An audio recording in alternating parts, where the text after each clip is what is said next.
Corona काल में online education platform Byju's ने नई बुलंदियां हासिल की। Byju's, the once poster boy of India's startup sector, is now in the news for all the bad reasons. Byju's is in big trouble, everyone knows. If people are thinking that Byju's is going down, no chance.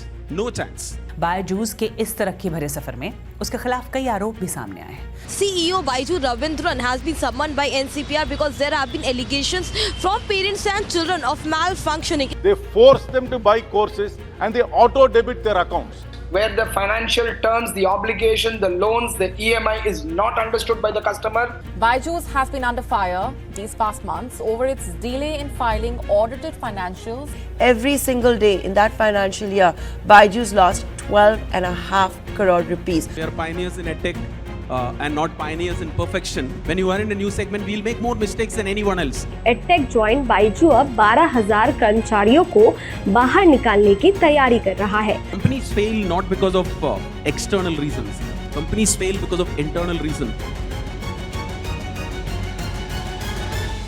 Covid pandemic के बावजूद आखिरकार बायजू दुनिया की सबसे बड़ी edtech company कैसे बनी? बायजू कई सारे फंडिंग के सोर्सेज के साथ, जिसमें ढेरों फॉरेन फंड भी शामिल हैं, क्या अपने आप को एजुकेशन स्पेस की एक स्ट्रॉन्ग कंपनी के रूप में एस्टैब्लिश कर रही है? क्या बायजू अपनी एग्रेसिव पॉलिसी के साथ अपने कंपटीटर्स को पछाड़ने के लिए कुछ बड़े प्लान्स बना रही है? हाल में ही टेंसेंट और फेसबुक के मार्क जुकरबर्ग जैसे इन्वेस्टर्स द्वारा स्पॉन्सर्ड बैंगलोर की दिग्गज एडटेक कंपनी बायजूस में बहुत कुछ हो रहा है। बायजू, जिसकी टोटल वैल्यूएशन $22 बिलियन से भी ज्यादा है, इसे इस समय कई मीडिया सोर्सेज द्वारा अपने फाइनेंसेस के संबंध में बहुत सारे आरोपों का सामना करना पड़ रहा है। स्पेशली पिछले फंडिंग राउंड से जो पैसा अभी तक नहीं मिला है, जिसके कारण बायजू ने पिछले साल किए गए अपने सबसे बड़े एक्विजिशन में एक के लिए पेमेंट में देरी की है। और इसकी सफाई देते हुए भारत के हाईएस्ट वैल्यूड स्टार्टअप बायजू ने कहा है कि 4,588 करोड़ रुपए का भारी लॉस उठाते हुए भी मार्च 2021 को खत्म होने वाले फाइनेंशियल ईयर के लिए ऑपरेशन से इसका रेवेन्यू 2,280 करोड़ रुपए में फिर से एडजस्ट किया गया है।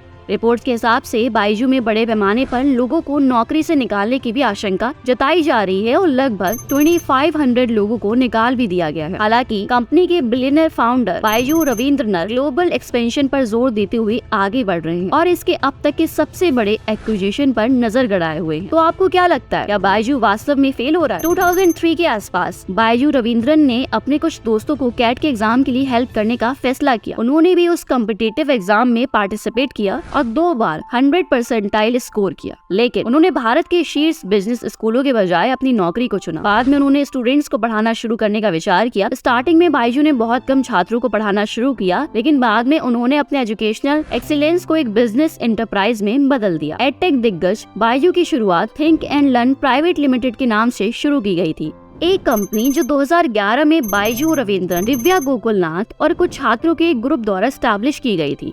शुरुआती दिनों में कंपनी ने 12वीं क्लास के स्टूडेंट्स और अन्य परीक्षाओं के लिए online video based educational programmes की पेशकश पर ध्यान देने के साथ शुरू किया गया था। अगस्त 2015 में फर्म ने Byju the learning app launch किया। जल्दी अपनी बढ़ती पॉपुलैरिटी के साथ कंपनी ने 2018 तक 15 मिलियन यूजर्स का एक परिवार बनाया, जिसमें से लगभग 9 लाख पेड यूजर्स। बायजू के ऐप ने एक ही समय में सीखने को आसान, इंटरेस्टिंग और इन्फ्लुएंशियल बनाने के लिए कुछ टेक्नोलॉजिकल मोड का डेवलपमेंट किया है। बायजू के ऐप ने स्टूडेंट्स को कॉन्सेप्ट को अच्छे से समझने में हेल्प करने के लिए 3D एनिमेशन और इन ईयर प्रोजेक्शंस का इस्तेमाल किया। प्रॉपर विजुअलाइज टॉपिक्स की मदद से स्टूडेंट्स आसानी से लंबे समय तक के लिए कॉन्सेप्ट को याद रख सकते हैं और परीक्षा में कॉन्सेप्ट को अच्छे तरीके से लागू कर सकते हैं। बायजू के ऐप ने पर्सनलाइज्ड लर्निंग की प्रक्रिया बनाई, जहां स्टूडेंट्स अपनी स्पीड से सीख सकते हैं और एजुकेशनल रिसोर्सेज स्टूडेंट्स के रिएक्शन अप्रोच के हिसाब से बनाया गया। बायजूस लर्निंग ऐप ने अकेले वर्ष 2020 में 28 बिलियन रुपए का रेवेन्यू जनरेट किया। कंपनी का रेवेन्यू जाहिर तौर पर बायजू की इंस्टेंट एक्शन की पॉलिसी के साथ ही पॉसिबल था।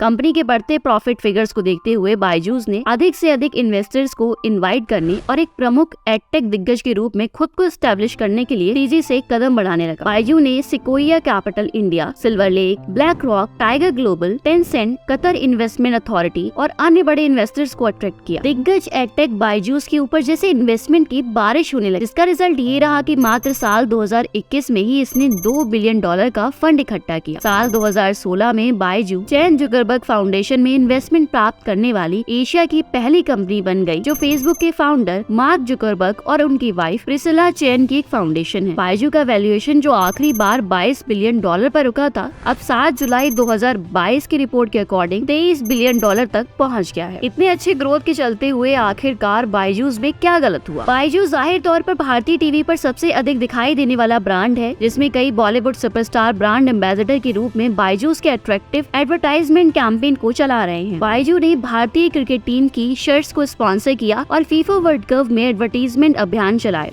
एडटेक कंपनियां बहुत अच्छी तरह से जानती हैं कि बॉलीवुड स्टार्स और स्पोर्ट्स के प्रति बच्चे ज्यादा अट्रैक्ट होते हैं और ये पेरेंट्स को कंपनी की सर्विसेज को खरीदने के लिए अधिक प्रेशर करता है। बहुत से पेरेंट्स का दावा है कि प्लान में कोल्ड कॉल और सेल्स पिच शामिल है, जो उन्हें ये समझाने के लिए फोकस्ड इफेक्ट डालती है कि अगर वे बायजू के प्रोडक्ट्स को नहीं खरीदते हैं तो उनका बच्चा पीछे रह जाएगा। इतना ही नहीं, बायजू ने उन पेरेंट्स के लिए कम लागत पर प्रोग्राम्स भी शुरू किए जो सेवाओं का खर्च उठाने में सक्षम नहीं है। कंपनी ने अक्सर अपने प्रोडक्ट्स को बस बेचने पर जोर दिया, बिना ये जाने कि क्या बच्चे को इसकी नीड है या परिवार इसे अफोर्ड कर सकता है या नहीं। द केन द्वारा की गई एक जांच में, जिसमें 110 कस्टमर्स के कंप्लेंट्स का एनालिसिस किया गया था, जिसमें पाया गया कि 54 लोग इस बात से अनजान थे कि जब वे मेंबरशिप के लिए साइन अप करते हैं तो उन्हें लोन के लिए भी साइन अप किया जा रहा था। जांच में ये भी कहा गया है कि लोन की औसत राशि 66,000 रुपए थी और डाउन पेमेंट 1,000 रुपए से लेकर 60,000 रुपए तक था। पेरेंट्स या स्टूडेंट्स को पाठ्यक्रम के बचे भाग को आगे बढ़ाने में इंटरेस्ट नहीं होने पर भी उन्हें लोन को बचे फंड अमाउंट का पेमेंट करने के लिए प्रेशराइज किया गया था। कई एम्प्लॉयज ने ये भी बताया कि उन्हें अक्सर अनरियलिस्टिक टास्क को पूरा करने के लिए प्रेशराइज किया जाता था। ये बात भी सामने आई कि मैनेजर्स टास्क को ना पूरा किए जाने पर सेल्स डिपार्टमेंट में लोगों को जलील करते हैं। कई एम्प्लॉयज को कंपनी के फाइनेंशियल क्राइसिस के कारण कंपनी में छटनी के एक दौर का भी सामना करना पड़ा है। मामलों को बदतर बनाने के लिए वरिष्ठ कांग्रेस नेता और लोकसभा सांसद कार्ति चिदम्बरम ने दावा किया कि बायजू की अकाउंटिंग रिपोर्ट्स इर्रेगुलर है। फाइनेंशियल ईयर 2021 में इसका कुल लॉस भारत के चार्टेड अकाउंटेंट्स इंस्टीट्यूट ICAI को लिखे एक पत्र में 5,000 करोड़ रुपए से अधिक है। उन्होंने ICAI से कंपनी के फाइनेंशियल रिपोर्ट्स की जांच करने का रिक्वेस्ट किया, जिसके बाद हाल ही में बायजू के अपने फाइनेंशियल ईयर 21 रिजल्ट्स की घोषणा की,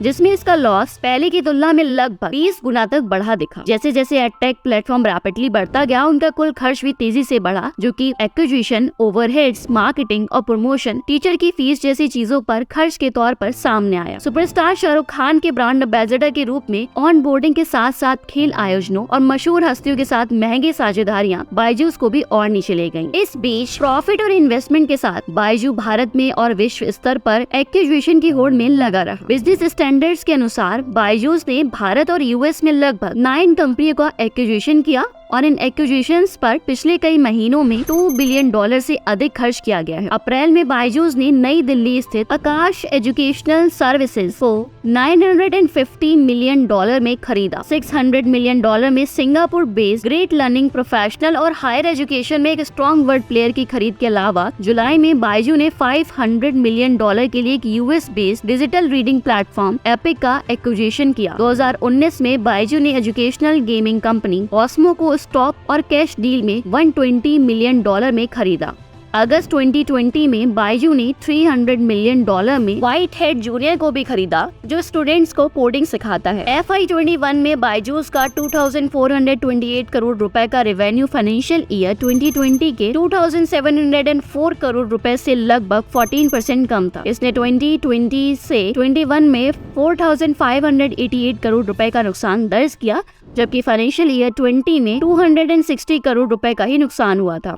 बायजू की फाइनेंशियल अनाउंसमेंट ऑडिटर डिलाइट द्वारा रिजल्ट्स को डिक्लेयर करने के कुछ देरी के बाद आई, इसलिए स्टार्टअप पर कंप्लेंट संबंधी मुद्दों में गड़बड़ी की आशंका जताई। जिस तरह से बायजूस अपने रेवेन्यू को रिकॉग्नाइज कर रहा था, उस कारण डिलाइट ने कुछ कंसर्निंग मुद्दों को उठाया था, जिस वजह से मिनिस्ट्री ऑफ कॉर्पोरेट अफेयर्स यानी कि MCA को रिजल्ट शो करने में देरी हुई। White head JR financial year 21 में बायजू के कुल रेवेन्यू में केवल 326 करोड़ रुपए का कंट्रीब्यूशन दिया, जबकि इसका कुल लॉस पास 1548 करोड़ रुपए, जो कि 5 गुना। देखा जाए तो व्हाइट हेड जूनियर ने फाइनेंशियल ईयर 21 के बायजूस के कुल लॉस में 1/3 कंट्रीब्यूशन दिया। फाइनेंशियल स्टेटमेंट से पता चला है कि आकाश एजुकेशनल सर्विसेज लिमिटेड को बायजू के $1 बिलियन के एक्विजिशन के लिए पूरा पेमेंट डिले हो चुका था। आकाश के एक्विजिशन के लिए समझौते की शर्तों के अनुसार 1983 करोड़ रुपए पेंडिंग पेमेंट 23 सितंबर को पूरा किया गया, जबकि रविंद्रन ने बायजूस के लिए 2022 को डिफाइनिंग ईयर कहा। तभी ये कंपनी के लिए बुरे साल से कम नहीं। जैसे जैसे साल बीतता गया, स्टार्टअप बढ़ते लॉस को नहीं रोक पा रहा और इसी कारण फाइनेंशियल रिपोर्ट्स प्रोवाइड करने में देरी कर रहा है। बायजू की लीडरशिप टीम का कहना है कि स्टार्टअप जल्द ही प्रॉफिटेबल हो जाएगा, उनके हिसाब से मार्च 2023 तक ही।